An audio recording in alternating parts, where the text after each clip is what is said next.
Across the country and across the world today, there's going to be the standard debates that take place around this time of the year about this super sensitive and controversial topic about Mawlid or Milad.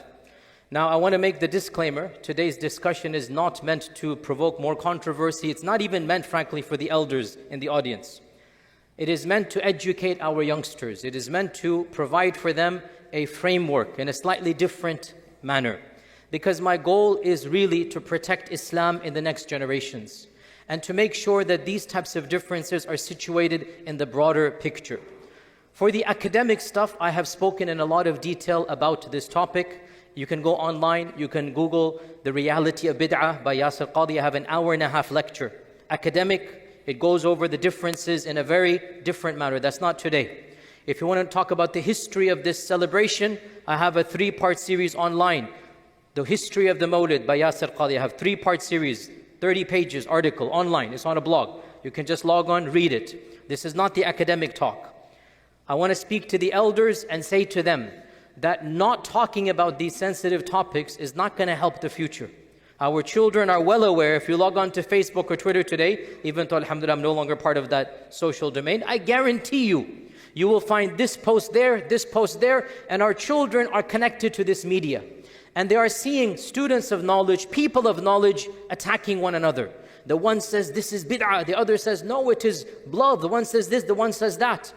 So today's talk is not meant to get into the academics. You want the academics? Go and listen to those other lectures.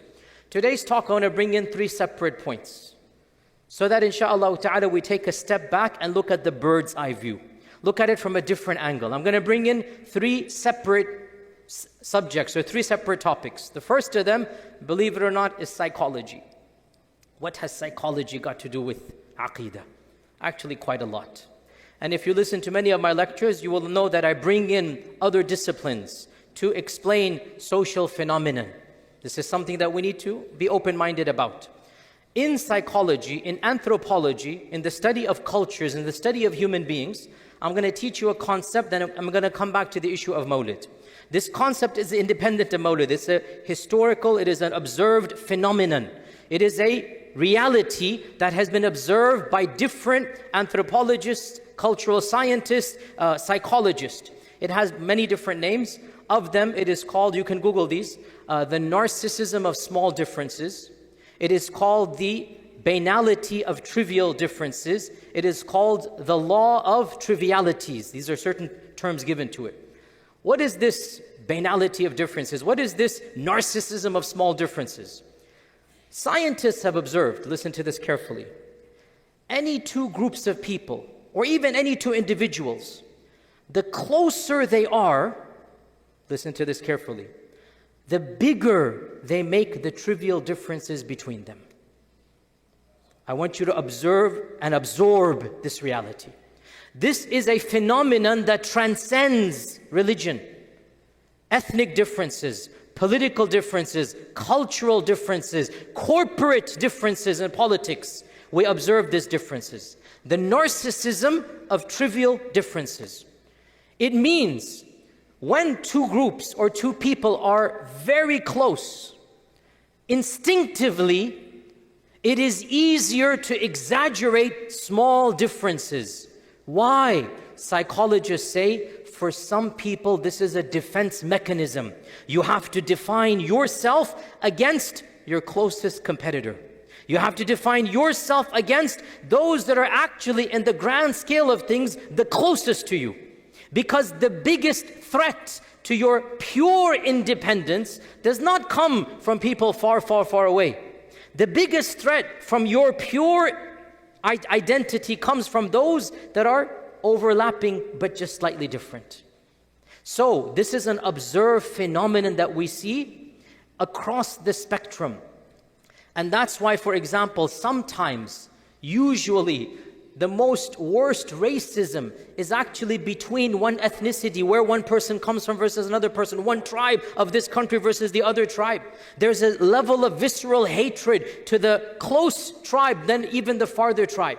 For example, one of the most common manifestations of this is in political groups that aspire to the same goal, but they're bickering amongst them, you would think the two of them are the worst enemies, right? Even though they have the same goal, the same overall, but because they're two separate groups, because they have two separate, slightly different agendas, you will find them hating on one another, sometimes to the point of it causes them to lose track of the actual goal. And open your eyes to the reality of political activism, you know this to be the case. This phenomenon also explains a reality that we all know.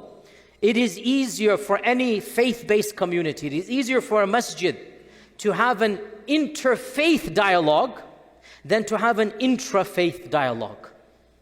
We have had Christians and Jews right here speaking to you. Nobody batted an eyelid. Brutally honest, I'm just explaining to you this law. If I were to invite somebody of another firqah and bring him here, the backlash that would be caused would be Allahul Musta'an. I'm not saying I want to do that, don't worry. Don't throw tomatoes at me yet. But I'm just explaining to you the banality of trivial differences. We have had Christian pastors a few weeks ago, right here, and the whole crowd was thanking, mashallah, thank you for coming, this and that, explaining to us about, we have had Jewish, we have had, and everybody understands. We've never had a non-Sunni have a pleasant dialogue with a Sunni here. It's far more awkward. Why is it more awkward? One of the reasons, the banality of trivial differences. That psychologically, in order to have a defense mechanism against the other, in fact, the closer that other is, the more visceral the reaction is. If you understand this point, brothers and sisters, then flutter back to our example. The groups that celebrate the Mawlid and the ones that don't celebrate the Mawlid, they have a shared common identity in mainstream Sunnism. Each group studies the authors and the ulama of the other. You cannot become an alim of one of these groups without having studied the books of the other group. Our books of hadith are the same. Our books of fiqh are the same.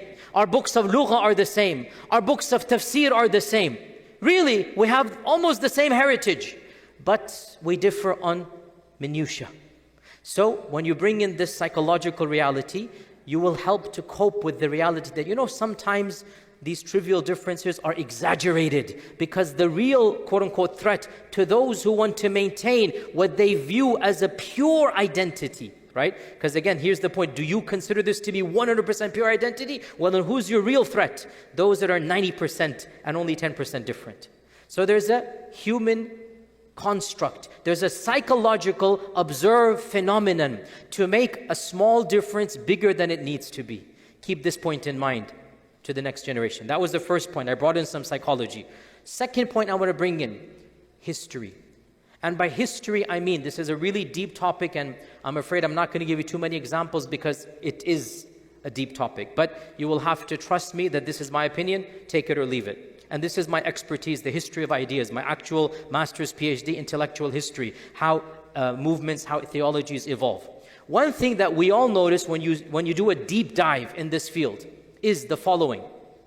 In every generation, a controversy comes, and you have a spectrum of opinion.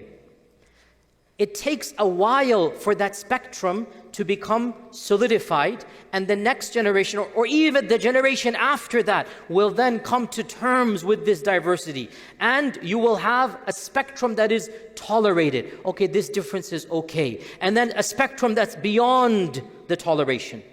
This begins in the era of the Sahaba, and every subsequent generation, new controversies, a spectrum. Then we decide, okay, this much will allow, this much will cut off. Then we decide. So every generation is negotiating the spectrum of diversity of the previous generation. That's a deep idea. I cannot give you too many examples because it's going to get very deep very quite quick. I'll give you some simplistic examples. Even from the time of the Sahaba, believe it or not. By the way, even in the prophetic era, when the Prophet was alive, differences were very, very, very few. Why? Because you can't have a difference when the Prophet is amongst you. Any ikhtilaf, you go to him directly. But even in his lifetime, we saw the kernel of human intellect trying to derive from the Quran, from the Sunnah, and having two different opinions. For example, the most famous example is the incident of the Banu Qurayza, when the Prophet ﷺ said, do not pray Asr until you reach the Banu Qurayza. And I've gone over this in detail, I don't have time to go into it now.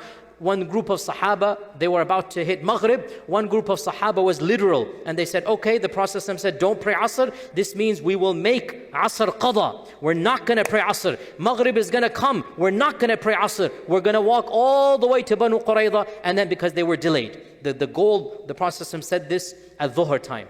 Had they obeyed him immediately, they would have reached Banu Qurayza before Maghrib. But the news took a while to spread. It took an hour or two. By the time they left the city, it was late. Asr was already there. So on the way to Banu Qurayza, you have hundreds of Sahaba and the sun is setting. The Prophet is already waiting for them, Banu Qurayza. What do? Half of them took the literal hadith. Do not pray Asr. Khalas, let it go. Let it go Qadha. We will pray after Maghrib, we're going to pray Asr. They did that. The other half said, no, the point of the Prophet when he said it at Dhuhr was hurry up and make your way to Maghrib. But we got late, put our armor on, took a while. So the goal was to make haste. We didn't make haste. We should pray Asr because we know we're supposed to pray Asr and then we'll meet up the Prophet and pray Maghrib with him. So half of them prayed Asr, half of them didn't pray Asr.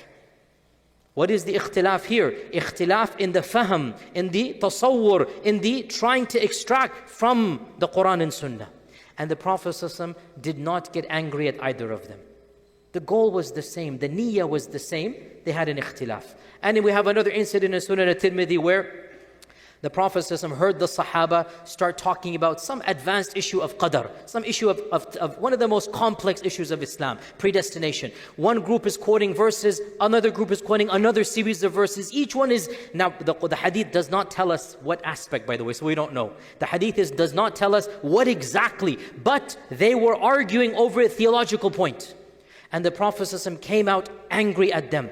And he said, is this what I've commanded you to do? You fight one another over these concepts. You take an idea and each one is trying to. Then he warned them. He said, this is how the previous ummahs were destroyed. Too much fighting over these abstract issues. What's the benefit in this? This hadith is in Tirmidhi. He warned them to stop going down this path. And he did not take sides. Another interesting point here. In his lifetime, we have the beginnings. Of course, after he ﷺ left this world, the Sahaba did have differences. They had a lot of fiqhi differences. Our madhahib, where do they come from? The bulk of these differences go back to the Sahaba. They not only have fiqh, they had political differences. These political differences were so severe, sometimes they went to war. And later generations said, you know what, we're going to ignore that war. They're one group. Obviously, when that is happening, there's not one group, there's two groups. But it took a while, one generation, you know what, let's just not talk about it, they're one group. It takes a generation. And they had even theological differences. Amongst the Sahaba, you have the beginnings of slight theological differences. For example, one of the Sahaba said that when the Prophet went up to Isra al-Mi'raj, he saw Allah subhanahu wa ta'ala, ra'a rabbahu. And another Sahabi, our mother Aisha, she said, no, he did not see Allah, he saw the veil of Allah. Each one had two different opinions. One Sahabi claimed he saw Allah. The other Sahabi claimed, our mother claimed, no, he did not see Allah. Also amongst the Sahaba, there is a difference over, can you go to the qabr and have a conversation with the person in the grave? Does the dead person hear you? If you go to the qabr and you say assalamu alaikum and make dua and whatnot, everybody says you can go to the qabr and make dua. Everybody says that to Allah. The question is, does he know? Can he hear? This is amongst the Sahaba. You have some Sahabi said he can, other Sahaba said he cannot. The issue of wearing a Quranic amulet, a Quranic ta'weez, we call it in Urdu, right? A tama'im, right? Quranic, Ayatul Kursi, whatnot, right? We have authentic narrations from the Sahaba that they did it. And we have authentic narrations that some of them others discouraged against it. So we have a spectrum of opinion from the first generation. And I can go on and on. The second, third, fourth generation, new controversies come. A spectrum of opinion occurs. Then the next generation has to decide which level of difference can be overlooked. And which level we say, oh, that's too far. So it's a constant negotiation in every single issue. Therefore, history teaches us that you can have a controversy that might be considered a big deal at one time. And a few generations later, they say, okay, well, let's let it pass and consider them to be acceptable. And by the way, the four madahib is an example of this, because once upon a time there were more than four madahib. Our qira'at of the Quran are example of this. Once upon a time there were more than 7 and 10 qira'at. And I can give you many more examples, I don't want to confuse you. But this is a historical fact, and if you want advanced stuff, you can listen to some of my library chats and whatever is over there. So I brought in history. So I'm going to bring in 3 things. Number 1 was psychology. Number 2, history. Number 3, context. So what does this do with our Mawlid issues? Our Mawlid issues. It is possible that some people in previous generations made this a big deal. Just because they made it a big deal, we don't have to make it a big deal. History teaches us that you can renegotiate. And this has been done for many issues. Why can't we do it for another issue? And then the third thing I want to bring in is context. Context. What do we mean by context?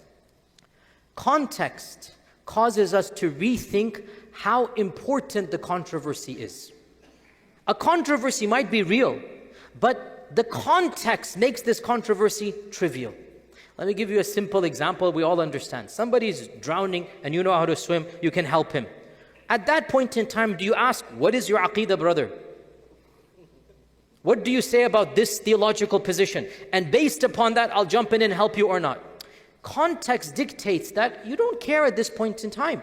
Now, I gave an extreme example, but I'll quote you a scholar that many people deem to be very hardline. I don't see him that way, but many people do. Shaykh al-Islam Ibn Taymiyyah. Many people say Ibn Taymiyyah was a hardline cleric. Khair, that's their view. Let me tell you one thing about Ibn Taymiyyah. It is true. It is true he wrote about the Mawlid, against the Mawlid. It is true that he looked at some other groups within Sunnism as having major differences. He didn't like some other groups. But he has a passage in a book of his in which he says, this other group that I don't like, if they are living in a land of non-Sunnis, those who don't like the Sahaba, whatnot, those group, we will consider them to be Sunnis and we will ally ourselves with them and we will be one against people who don't respect the Sahaba. Now Ibn Taymiyyah says this about a Sunni group that he didn't like living amongst non-Sunnis. What then do you think when we are living amongst non-Muslims? What do you think when we're living amongst non-Muslims? Should we take? But the point he's trying to say is, if I were living in those lands, I would not be having this debate with these people. That's what he's saying himself. But because we're not, we have the luxury of concentrating on these differences, I'm going to do that. So Ibn Taymiyyah, whatever you want to say about him, he understood the context. And by the way, when the Mongols came, he allied with the very groups he intellectually refuted against.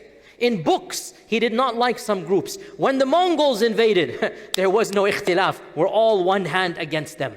So context allows us to rethink through how important differences are. Therefore, in 2023 America, is the biggest threat we face who celebrates the Mawlid versus who doesn't? Wallahi, no. Look around you, brothers and sisters. Our quantity of Muslims in this land is less than 1%. Of this less than 1%, the percentage that are praying 5 times a day and wanting to be good Muslims is probably what? Probably what? 50%? If that? Of that 50% of 1%, the percentage that actually wants to study academic Islam and wants to be aware of these different madahib, different firaq, different positions is probably less than 10% of the 50% of the 1%, i.e. 0.01%. So here we are in this land, 0.01% of us are interested in these abstract, and we're gonna cut each other's Islam and Iman, we're going to put each other down, we're going to say, you're not a good Muslim, you're not a mubtadi', this and that. Subhanallah, a'udhu billah. What foolishness is this? So I conclude with this simple point, and this is my opinion, sisters and brothers, especially the youngsters, you will always find clerics who want to foment hatred, who want to preach a narrow version of haqq versus batil. And I warn you, it's very alluring. It's a slippery slope. It makes you feel good. But wallahi, it is dangerous. It is dangerous. Before you look at the differences with your Muslim brother, look at what you have in common. And when you discover that what you have in common is 95% of a shared heritage, then billahi wallahi alaykum, is this what you want to fight and bicker over?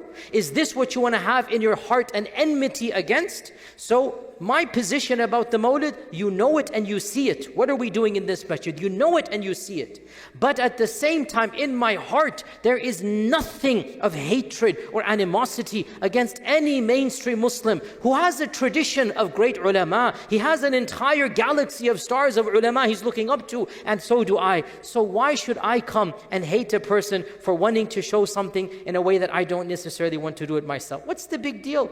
In light of the banality of differences, in light of history, in light of our context, live and let live. And if you want to really get involved in these abstract and detailed issues, find a group of dedicated, serious students of knowledge, take them aside, teach them advanced stuff, and when you get to this issue, teach them your views. But even when you teach them your views, make sure you don't teach them to hate or look down upon the other side. Make sure you explain what you think is right and realize, you know what, it's been 1,000 years we've been debating these issues. 1,000 years we have been debating these issues. What was the point? Where did we gain? What was the benefit in all of this? You're not going to change the course of Islamic history. These differences will remain and last. So we should learn from all of these issues, psychology, history, and context, and live and let live. Choose your position, follow your scholars, and move on to the bigger issues. And whatever you do, do not divide the community. Do not preach hatred. Do not foment sectarianism.